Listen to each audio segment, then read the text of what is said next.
My name is Mubashir. Shalay waxaa joojiyay ice. Waxaa ka soo baxay shaqada. I came downstairs to get some food.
What you very Markaan waxay joojiyeen ice agent. Ima weydiin wax su'aalo, no questions, no nothing. Markii he ran at me, wuu joojiyay. Macala, he pushed me against the wall.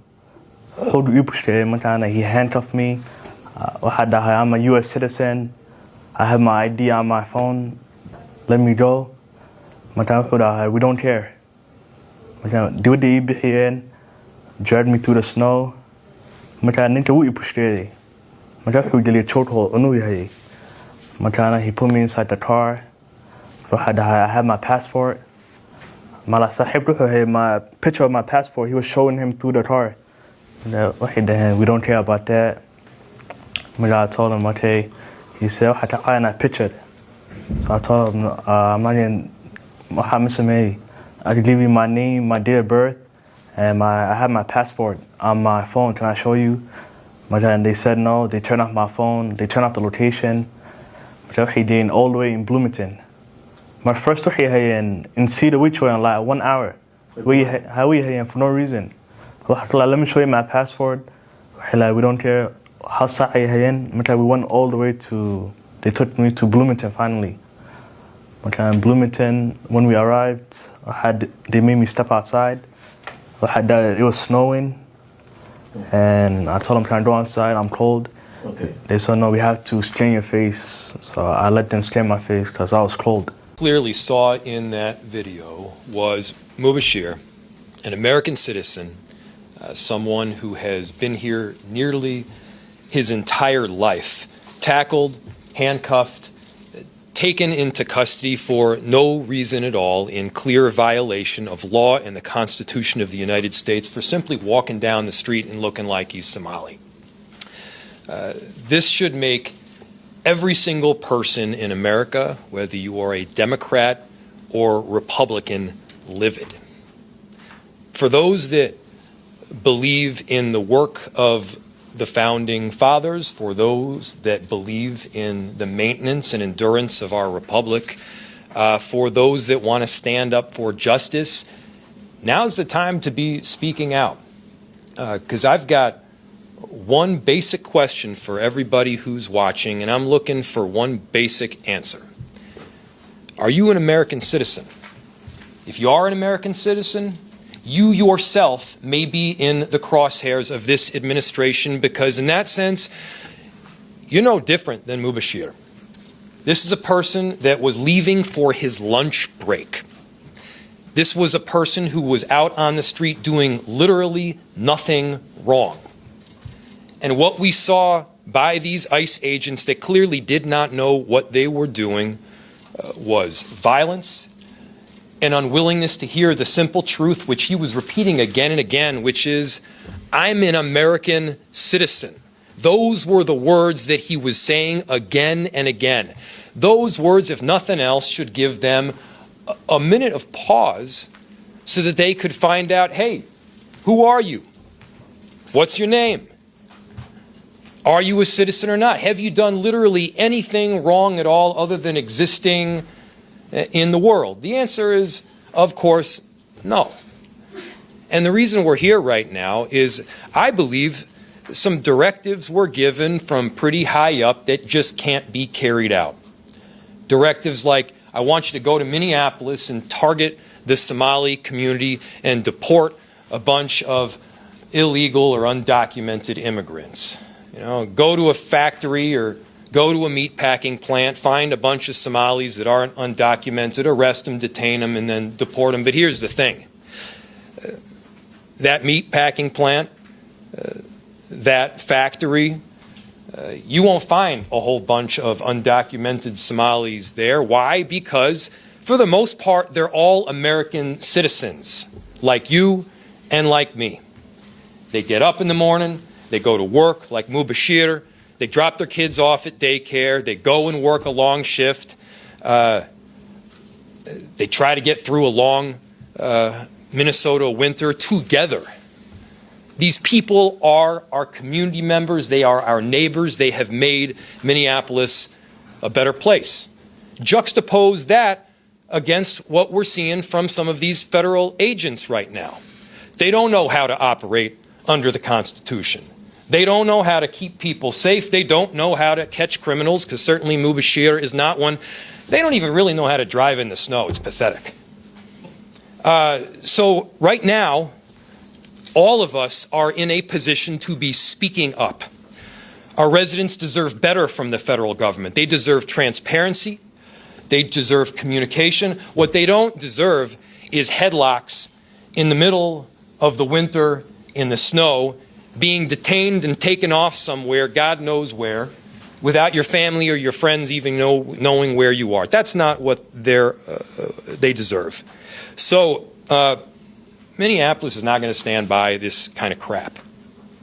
We won't stand by federal agents that are conducting this kind of pathetic operation where you're consistently against the law, against the Constitution, detaining American citizens. Again, basic law.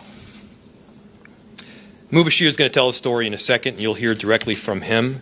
But what I'll say is there's a lot of other people in our city and around the country who've had very similar experiences. One of the most shocking things about watching this video is that it's not that shocking, because you turn on any news station, open up any paper, check out social media, and you see this happening all the time. We can't become accustomed to this. This cannot be normalized. We've read in history books about people being taken away and picked up for no reason at all. Let us not allow it here in our city. Let us not allow that here in our country. So we're calling for answers. We're demanding accountability. We want immediate changes on how these operations are being carried out. Minneapolis, to put it simply, we are anti-criminal. We're anti-gun violence. We're anti-rapist. We're anti-whatever it is that they want to create as sort of a facade for some of the stuff that they're doing. We will do everything possible to keep our residents safe. That's not what's happening now. They're talking about all these instances. That's not what's happening now. What is happening and what we're seeing is them illegally and unconstitutionally taking people like Mubashir. Not on our watch. That cannot happen in our city. Get out. They deserve the same rights as every other American because they are American citizens. They've got the full support of this city government behind them. And with that, I want to apologize to our neighbor here, Mubashir. I want to thank him for his courage in standing up and doing this here. I'm deeply concerned about what's going on, erupting in somebody getting hurt or killed.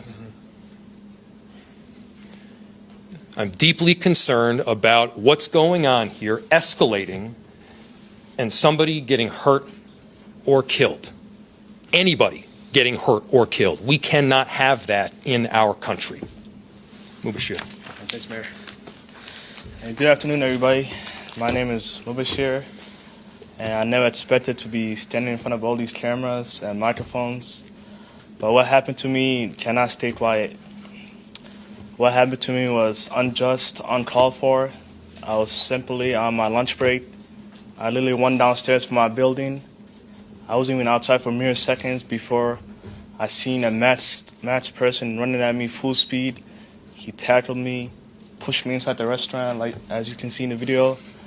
I told him I'm a U.S. citizen, what is going on? He didn't seem to care. He dragged me outside through the snow while I was handcuffed, restrained, helpless, and he pushed me to the ground, and he put me in a chokehold. That was very uncalled for. I thought I got really hurt. And after that, they put me inside the vehicle. And they asked me, we have to verify if you're a U.S. citizen, because I believe you're an illegal citizen because you ran from me. But as you can see in the videos that will be released, I'm simply just standing still. I asked them, okay, they said, let me take a picture of you to scan your face to see if you're a U.S. citizen.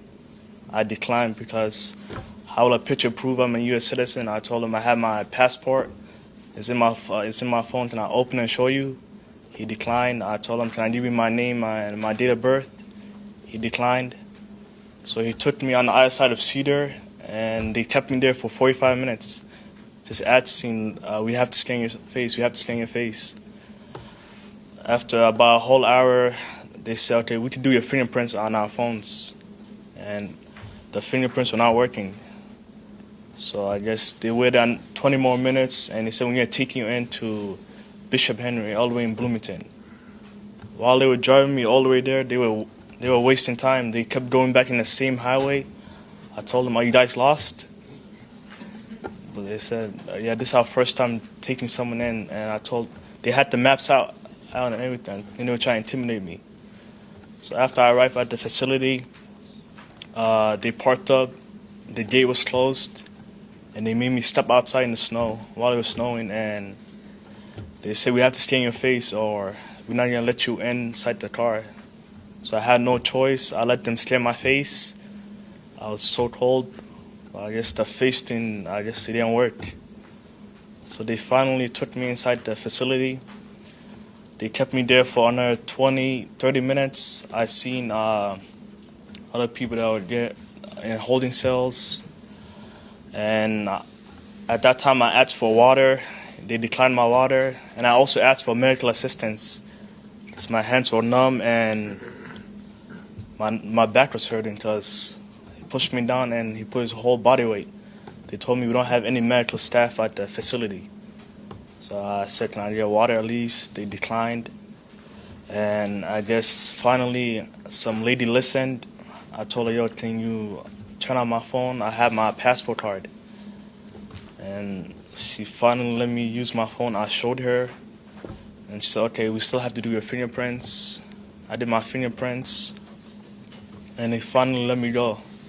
And I asked them earlier today, you told me you were going to take me back to Cedar where you picked me up at. Are you guys going to still offer me a ride?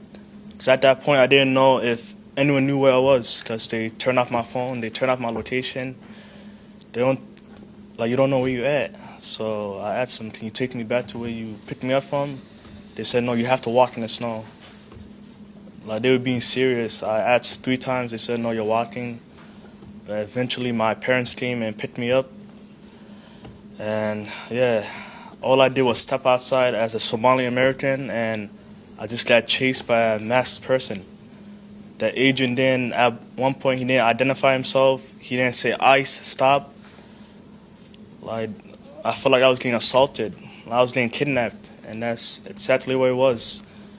And the way they were treating me, it was inhumane. They dragged me across the road. They slammed me to the ground, choked me. That was uncalled for. There's also more videos of someone came out. They had a copy of my passport. And I told the agent, he has my passport copy.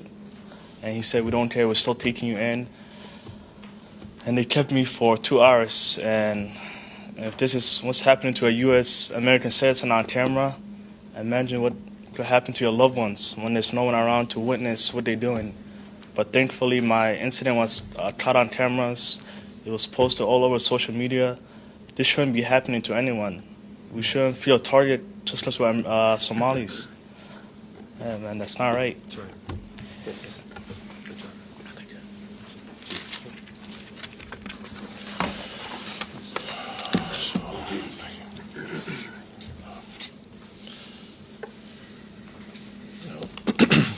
Thank you, Mubashir. And like the mayor, I apologize that this happened to you in my city with people wearing vests that say police. That's embarrassing. But what really gets me is that this is just one story today. And it's a little overwhelming, just the volume of stories we're trying to sift through and figure out what's true and what's not, and kind of what may be happening. Like our mayor has said, we understand federal law enforcement has a job to do. To the extent that federal law enforcement is being precise, conducting targeted operations, and making lawful arrests, we understand that. I have no objection to that, of course. We would just hope that at least from a tactical perspective, things could be well planned beforehand, both for the safety of law enforcement as well as for the safety of people in our community. And that we wouldn't have to deal with so many stories after the fact of what at the very least are just questionable methods. And clearly, a use of resources that doesn't appear to be getting a return on investment. You know, I am proud of how the men and women of the Minneapolis Police Department have been handling this. With people in the field last night, with some of our lieutenants this morning that have been dealing with this and monitoring the situation. I wish the public could see how well they are managing such a difficult role. And a volume of which that they're trying to manage and trying to sift through and figure out what's true and what's not, while we're still trying to do our day-to-day responsibilities. That being said, again, random efforts in which individuals who are, including individuals who are American citizens, are being stopped because they appear to be Latino or because they appear to be Somali is wrong.